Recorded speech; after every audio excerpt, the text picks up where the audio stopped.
Everyone, it's your boy Matt here. So I want to talk about sort of the role that diagnosis and mental illness plays in society as a means of silencing and marginalizing people. Now, the best piece of media which I recommend watching, which gets this point across, is a fantastic movie. I haven't read the book, but the movie's called One Flew Over the Cuckoo's Nest. And there's this bloke called McMurphy. What happens is that he gets classified as mentally ill because he keeps starting fights. And he doesn't have a mental health problem. He's not insane. He doesn't have bipolar. He doesn't have schizophrenia. He doesn't have any of these things. But what he does have is a tendency to violate social norms and not really give a fuck about authority. But society and authority needs a way to put people in boxes. So what happens is McMurphy ends up being put through the mental health care space, and in that space he ends up eventually getting a lobotomy, because what ends up happening is that he incites people into insurrection against the government, not the government, against this really cruel and authoritarian woman called Nurse Ratched, who's very orderly, who wants everything to be controlled and set in a particular way, and is actually abusing the vulnerable people in this mental health care hospital. The psychiatrists look at McMurphy and say there's nothing wrong with him. In general, it's obvious there's nothing wrong with him. But Nurse Ratched wants to have control and domination and eventually lobotomizes McMurphy. I have experienced the same bloody thing. I do not have bipolar. I do not have a mental health condition apart from being traumatized the absolute jeebus out of, right? I just don't give a fuck about a lot of social norms. In fact, I take a great joy in sort of playing with a lot of the kind of social norms and the things that we've grown up to be instilled in us, and a lot of the ways that I see the human experience largely as a comedy. And I'm very comfortable using some of the very silly behaviors and strange things that dispositions people have, such as our tendency for everything to need to be calm, and for us to respect authority and these things, and to look up to our elders and peers like this, as if that, and all the logical fallacies which kind of get ingrained into us just through culture rather than having any real practical utility. And, a lot of it does have practical utility, I will say that. But that doesn't mean I don't like violating social norms because I get a kick out of it. Right? And often I'm able to game our our society and how and all these strange little games that we play with each other. I take a lot of joy in it. So I see myself as sort of outside society, and I see human experience as something fascinating and joyful to play with, to study and to play with. A large amount of how I view the world is as if it's a game.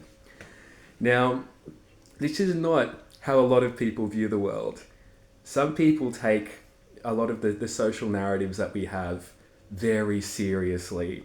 And by this I don't mean that they're not important or they should be studied. I mean they live within memes, the meme, different cultural memes, rather than see them as like little bits of a larger machine. And to me, they're all pieces of a larger machine, which I study and enjoy playing and fiddling with.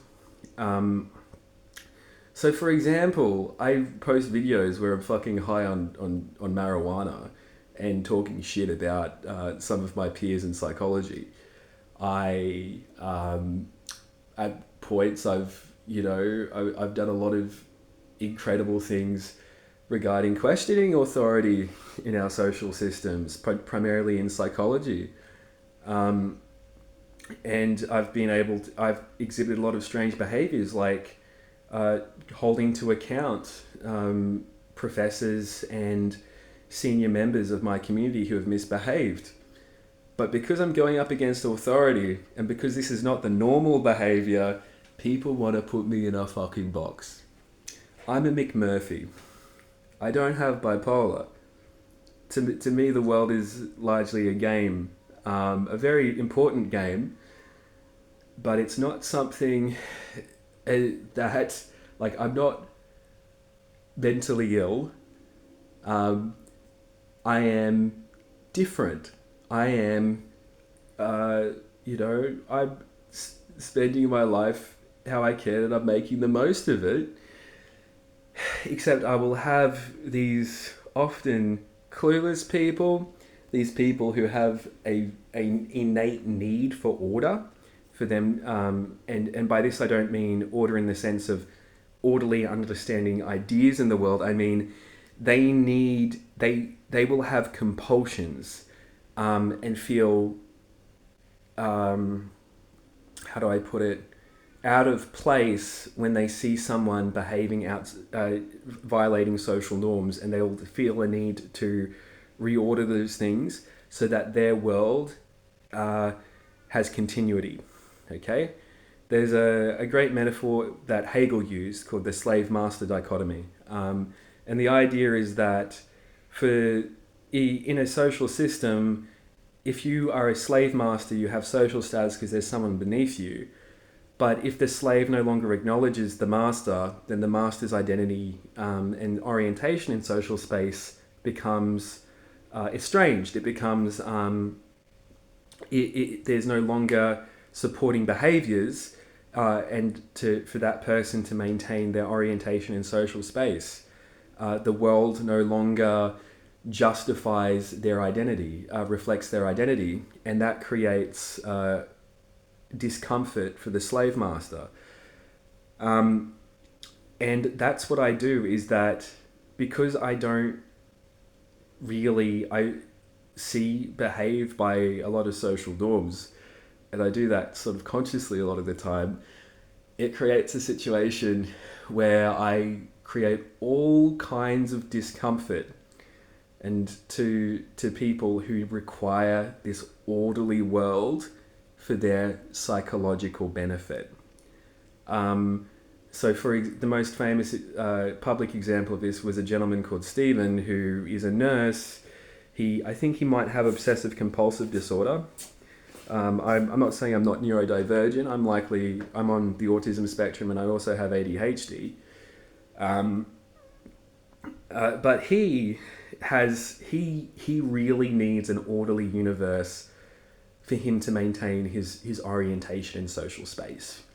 And because I didn't provide him enough respect and was a little bit brash around him, and to be honest, like I did not have people in my community who sort of told me how you're meant to behave in a white collar work environment or a healthcare environment. So, part of that's on me.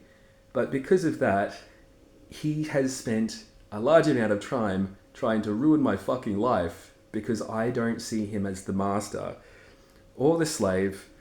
I see him as a very curious and funny character, really. And he makes me laugh a lot.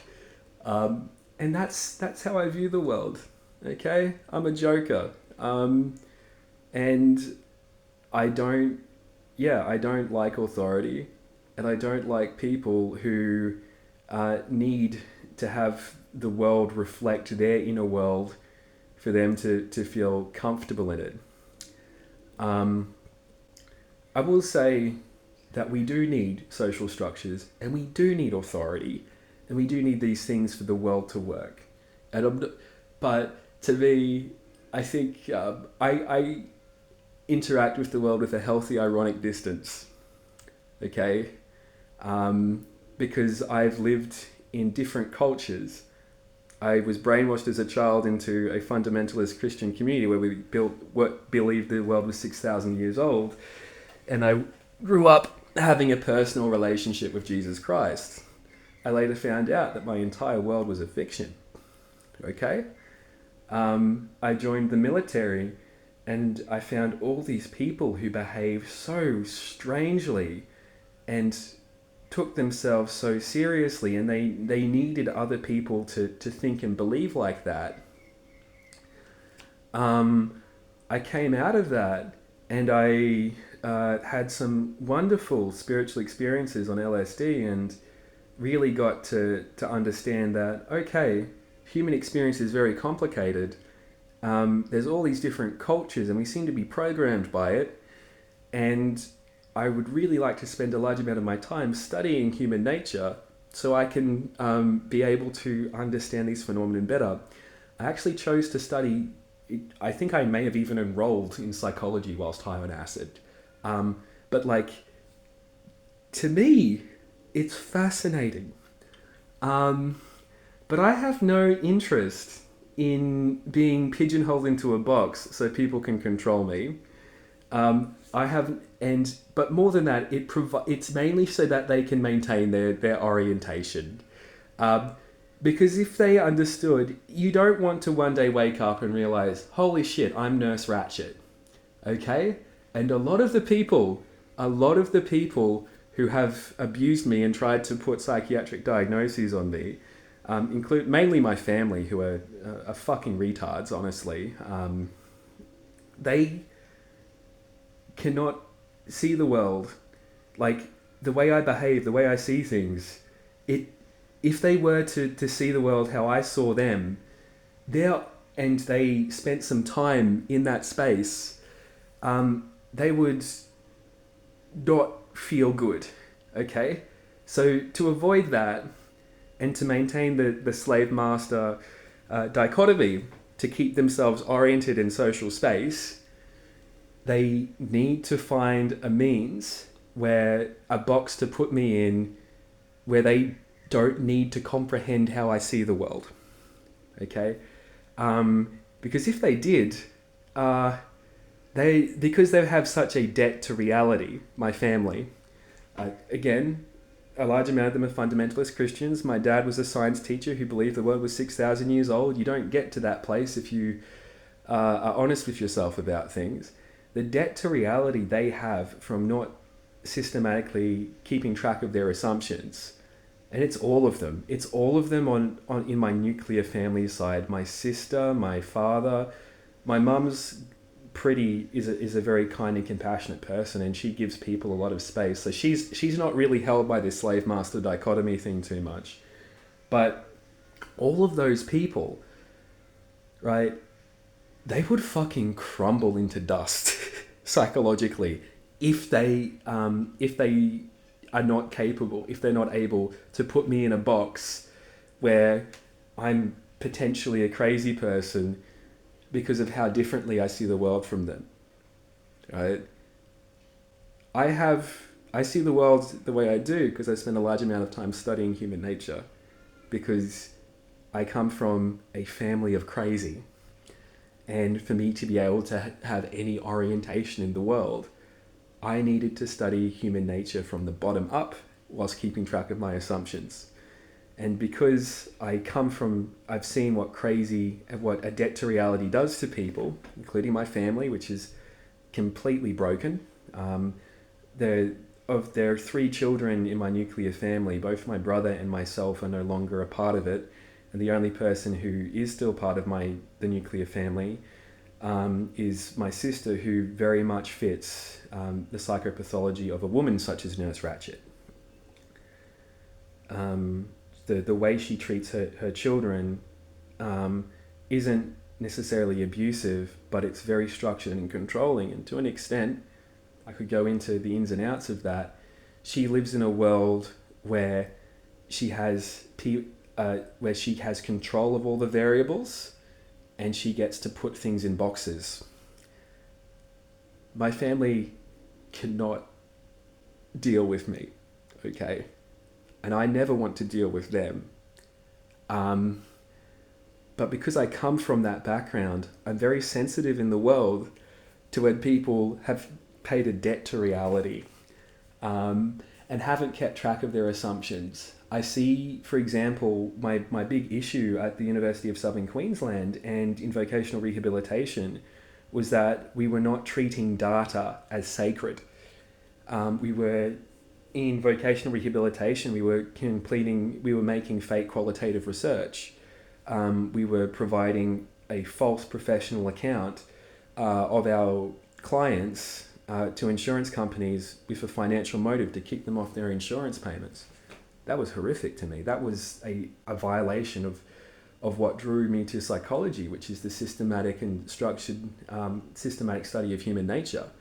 At the University of Southern Queensland, I realised that they were not they were not APAC compliant, which is the requirements for something to be a psychology course, and that none of the grades or the scores, which is all psychology is like turning aspects of people into numbers or useful data, right? And a grade is the most frequent form of qualitative research a university professor, a psychologist, conducts themselves in. And the fact that it wasn't done in a standard and with thoroughness, to me was horrifying, right? I'm sensitive to violations in research methodology, particularly by people who should know better, because to me, if we have a debt to reality, terrible things will happen, okay? And unfortunately, the social structures and the incentives at play at the university and in vocational rehabilitation were such that we were not able to go through the very difficult process of science. And my view is that that's very normal and that's very human. And it's not that the people at the University of Southern Queensland were not capable of doing that. In a lot of their work, I'm sure they did do that. Even my yin yang opponent, and I suppose, I don't know what I'd call her, Andrea Lamont Mills, who's the associate dean for research at USQ. She will say that has concerns about how a lot of academic journals and researchers, they're having to adjust their findings and report information or conduct in an untruthful way just to get their papers published, and toe the line for the current for old theories so that they'll continue to be accepted. I came across this when I did my very small amount of research. I've conducted an honours thesis. I am not I identify as a social scientist, but I found even with what I was doing that there was this entire literature regarding this training evaluation model where you had to reference it in academic journals, and the entire model had been disproven. But if you didn't, because there was this senior researcher who had all these different students at different times go through him, that he had this little club of people who were keeping him relevant, and if you didn't continue keeping him relevant, you wouldn't get published, right? So I came across things like this. It is very difficult. It is not natural for humans to keep track of reality. That's why we are a social animal who evolved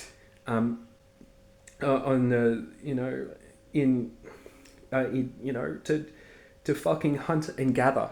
Okay, the way that our ancestors view the world was that there was a spirit living in that tree, and you get along with that spirit, and you make sure that you don't eat too many of the animals because we need to have some harmony with nature.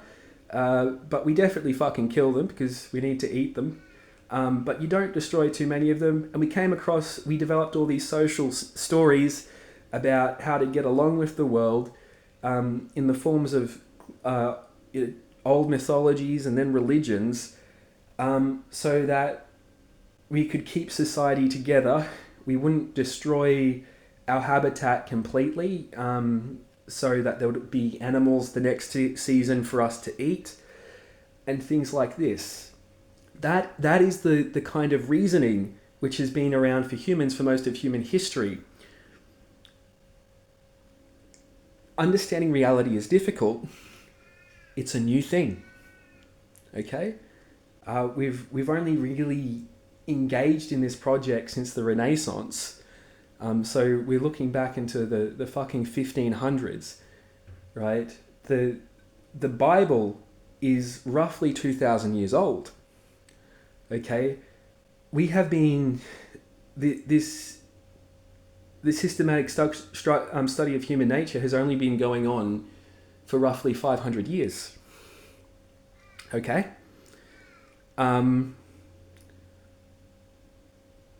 It's not natural. Our biology and neurology is not catered for it. And there are a lot of incentives in society to not engage in that project. My family is a group of people who have not done that. And I need to be put in a box so they can maintain their orientation. Have a lovely day, everyone.